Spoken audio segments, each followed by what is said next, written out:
Writing is hard and literacy is hard because, there is so much that doesn't necessarily contribute to making it inherently accessible.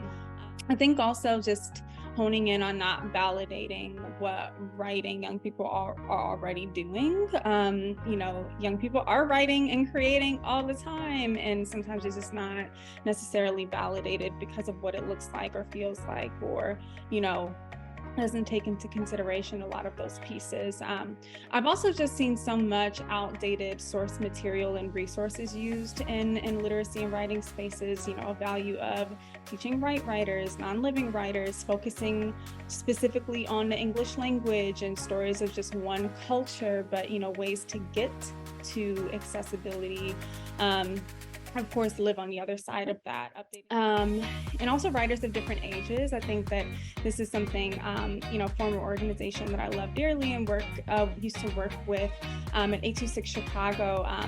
All of the writing resulted in publications, all of the programming rather, resulted in student publications. So we were, we were using writing from first graders and second graders and fifth graders and ninth graders to be able to teach different skill sets, which I think is just a beautiful way to elevate.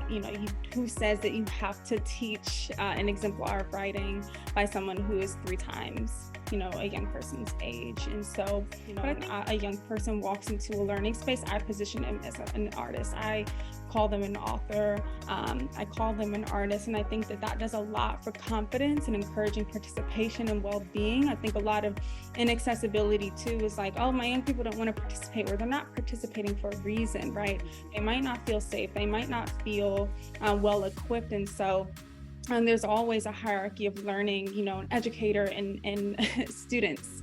And I think that if we decenter that and everyone sees themselves as an artist, it does a lot for the culture of accessibility and the mindset.